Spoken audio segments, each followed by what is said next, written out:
Hey everybody, welcome to Warrior Gaming. I'm Rygol Gosan. You can catch me on twitch.tv/Rygol Gosan Mondays, Tuesdays, and Saturdays after 10 p.m. Eastern. In today's video, we're going to be going over the new Destiny board coming out with the Roads of Avalon launch, what it means for beginner players, what it means to current and veteran players, and how you can make the most of it coming up next. Stay tuned.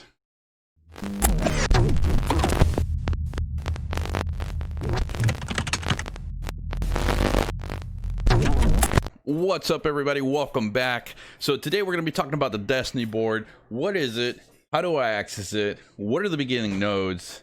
Among a lot more relating to the game and its update coming Roads of Avalon time. And if you're watching this after the Roads of Avalon update, don't worry, this still counts. This matters to you just as much as for those who watched it prior to the update coming this August. So, for those of you who still have the standard key binding, to access the Destiny board, you will press B as in boy to pull it up. Here, you'll see the new changes in regards to the Destiny board. For me, I'm a plate user. I like using hammers. So, what is the new Destiny board? Well, it's kind of a play on the old Destiny board from beta. Yes, I've been playing since beta of this game, a very long time, since about 2015 or so. So, after you hit B as in boy to access the Destiny board, for most of you who are new players, you will start out here. For those of you who are veterans, don't worry, we'll be diving into the new enhancements to the Destiny board here momentarily. So, after you've gained access to it, you'll see this is your beginning node. You'll have to complete up to 45 fame farm total, or fame points of activities, which could be gathering, crafting, fighting, of the sorts, etc. Leading upwards, for a new adventurer, you'll start unlocking certain tiers of mounts or certain things that you can access within the game, such as once you've completed this first node of Novice Adventurer, you will then unlock Journeyman Adventurer after 9,000 fame has been accumulated, at which point you will get a new avatar.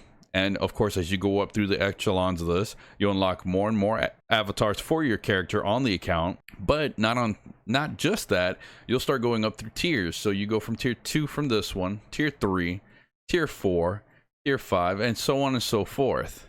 And as you can see, you continue to go upwards in terms of tier and what you have access to, along with buildings that you can build on your island or the guild hall, or guild island for better yet. And as you can see, once you reach Elder Adventurer, it would take a total of 6,413,000 fame just to unlock, with the final avatar and final components of things that you can craft, use, etc. For the PvP tree, for all of you new players and veterans, we all had to go through the Fighting Trainee Fighter node here on the Destiny board. From here, you have to use tier 1 just to unlock this, to be able to start using the tier 2 equivalents, to then open up to your tier 3 nodes for the specific armors or weapons that you'll be using. So, after you've unlocked this 1 out of 1 node at 1,315 fame here on your Destiny board, you will then be given options, starting with of course the mage tree, which is weapons and armor, which for every node you must use the tier 2 equivalent starting item for that node to then unlock the tier 3 equivalents, which will open up even further options of what you can use, especially when it comes to weapon choices. Same goes for leather and anything within the Journeyman Hunter's tree, along with when you go into the warrior tree and relating the plate armors. So let's say you've unlocked all of them, or you decided to go down a very specific tree. For me, for instance, I primarily went down the hammer tree. So when you look, I have 100 out of 100 for that hammer, for the base hammer fighter. We call that being max spec in terms of just that item, and that's more of this is more of a generalized specialization into those weapon types. Which of course, once you reach the max spec in anything, you start getting what is called fame credits. Fame credits are not necessarily free fame points that you get from leveling something you've already maxed out, although you could do it, but you'll get a severely reduced amount of fame credits by doing it with the auto respec off. With the auto respec on, you actually get, when you hover over, once you're max spec, for example here, fame converted versus silver cost per fame credit. So if you did it with the auto respec functionality off or inactive in the game, you will get 10% of whatever fame you would have gotten for said item or gear at no extra cost. But to get the most out of it, if you do activate and keep on auto respec, it does start sinking a lot of silver into it, but you will get value out of it with a 40% amount of fame converted to fame credits at a 75% of the cost in silver. What does this mean for you? As with anything in the tree, so if we look here down into the specialization, you'll see that I am 52 out of 100 for the hammer combat specialist for the one-handed hammer. If I were to fame it up entirely without using any fame credits, it would take me 26,966,000 fame alone, doing it the standard old-fashioned way of just grinding until I max it out. But for those who did not know, both new and veterans, when you start using fame credits on any specialization for any gear set or item, you actually only have to accumulate and use half of the actual required amount. Meaning that if I grinded completely the standard traditional way of fame farming and fame farming and fame farming, blowing through dungeons, and I never used a fame credit or never had auto respec on for it, I could max it out with 26, almost 27 million fame. But if I did have auto respec on, or if I accumulated a lot of fame credits just with it off, either way, it would cost me half the total amount to then max out this spec in this, or to level it up. So from level 52 to level 53, instead of it costing me a total amount of 248,184 fame, I could merely use 124,092 fame credits to then level it to 1 level. So even though you are sinking silver into the fame credits for the amount of value that you're pulling out of it on anything that's max spec'd, you do get something of value in return. So not only are you getting fame credits from something that's already maxed out at a higher level, you're also able to level other gear sets or items that you either want to try out, or within that spec, such as for hammers for me, that I really want to rush up to get more IP out of at half the cost. Another thing you can do is, let's say that I wanted to play, let's say I had points in mace, which I do, but I wanted to completely remove myself from utilizing maces at all. I could then go into the actual spec, click on it, click on this number 29 out of 100 here in the left, and then I can come over here and respec option, and I can start lowering it again at a cost of silver per set amount of fame credits that I would then return to myself here in the top.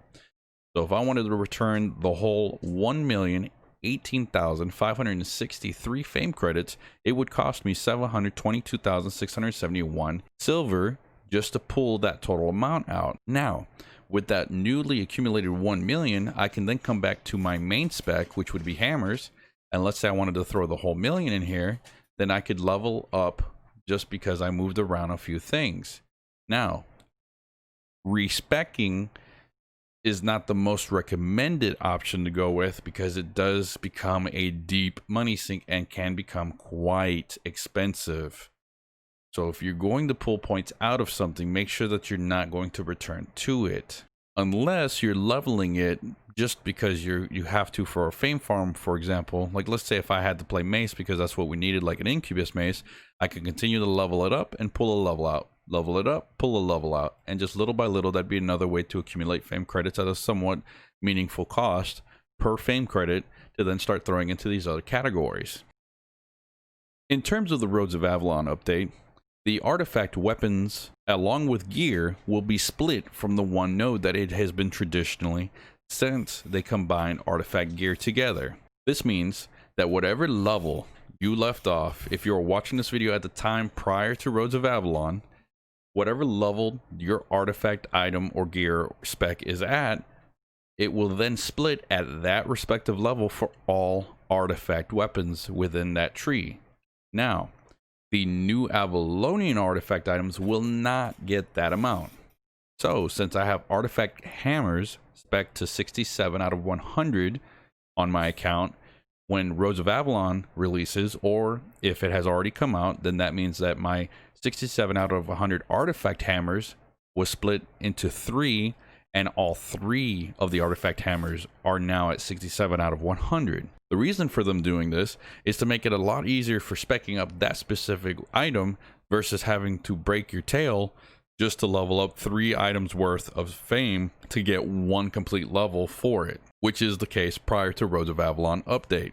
So let's say that you played Hammer, but you didn't really play, let's say, the Avalonian Hammer, but you play everything else. You could just completely spec that up by using it, or whatever the case, and just leave that one alone, versus having what the current update or current version of the game looks, where these 3 are combined, and to gain the 1 level you have to use 1 of the 3 items to then try to spec it up 3 items worth of fame to get the 1 level to make it count towards the actual weapon you want to use, for example.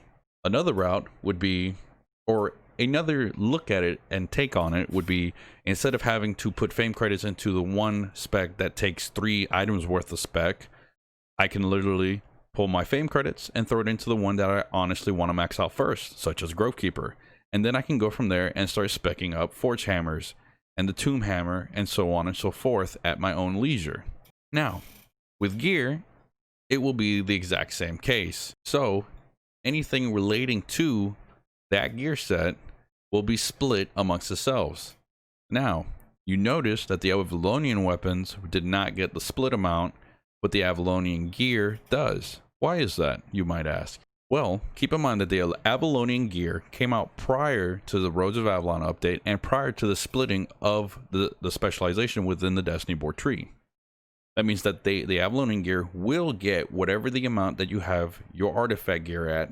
For my leather shoes for Avalonians, the Shoes of Tenacity, I will get 22 out of 100 respectively, just like every other artifact leather shoes in my tree. So now the question comes to, if you're watching this prior to the Roads of Avalon release, what can I do now in order to maximize what I want to achieve once the update hits? Well, I would say if you want to truly maximize your return on your artifact nodes and what you're putting into it, I would really hit them hard this week or this coming amount of days before the update, so that way you can maximize, you can push as hard as you can for those levels and spec in those artifact items, to then once the split happens with the Roads of Avalon update, you'll be able to see your troubles and your blood and sweat come to fruition by seeing that there's multiple items split with that amount that you've pushed it towards.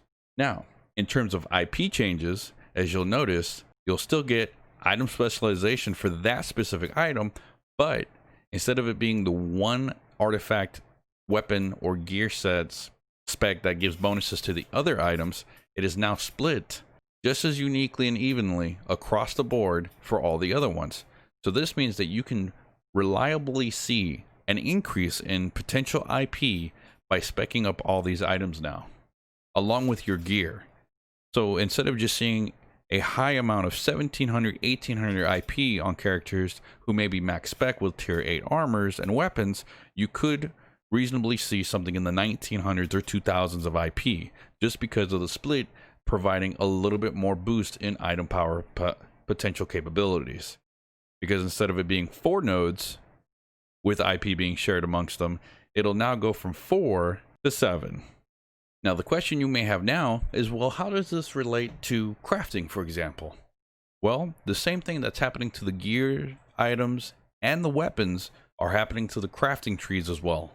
Anything that is artifact will be split into its respective node, meaning that instead of you having to grind 3 items worth of crafting or fame of crafting, you can now focus solely on whatever gear set or weapon that you specifically or guild members or alliance members use, maximizing your focus into those specific sets.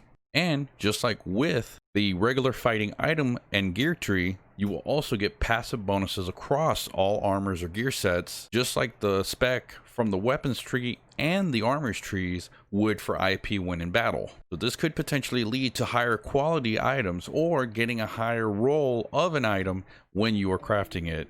So for all you gatherers and crafters, look out. You've got some potential to make some pretty good money by crafting some pretty good gear and focusing solely on that market. Now, in the final portion relating to the Destiny board, I like to point out for all you beginner players the learning points that you accumulate in the top right next to the auto learn functionality. Learning points are used for when you reach a specific point in time, or at least 20% of a specific node, it'll automatically use said learning points that are required to then jump it to the next level. This means if, for example, I got to this line right here of my Grovekeeper combat specialization, instead of reaching the full 405,419 spec or fame that's required to level it to 68, once I hit 20% of the total required amount, if I have auto learn automatically enabled within that specialization node as well as in the top right, then it'll automatically pull 32 learning points from my learning point pool here in the top right to move it from 67 to 68 just by hitting 20% of the total required fame. This is another fast way of leveling up, or essentially power leveling yourself up through specs, especially in the early levels of a node. So, in conclusion, you have learning points to take advantage of, you have fame credits to take advantage of, and for those who are watching this prior to the Roads of Avalon update, you then have the one artifact node, which will then split as a benefit. So instead of having to grind yourself from 0 to 100 right out the get-go, you have the option to really maximize the one node right now prior to the Roads of Avalon update to then get them as high as possible for after the release, such as this, in terms of like for my hammers, for example, to really make the most of it. So that being said, for all you new players and veterans or returning players for the Roads of Avalon update, make sure to really pay attention to your Destiny board, figure out where you want to go with your Destiny board and your build setup, and focus on it. If you jump all over the place, you won't really have a specialization. You'll have points everywhere, and it could become costly because you'll end up pulling stuff out of other nodes to then make up for where you finally decide to set rest on. But that's okay. That's the point of playing a game and having fun and learning. So keep in mind, if you're a new player, a returning veteran, or just somebody that hops on from time to time, the whole point of this game is to have fun. So experiment, try new things, set a meta for yourself, or find something that you can focus on deeply because you're deeply passionate about that setup. Until next time, guys, I'll catch you on the next episode. Love, peace, and chicken grease.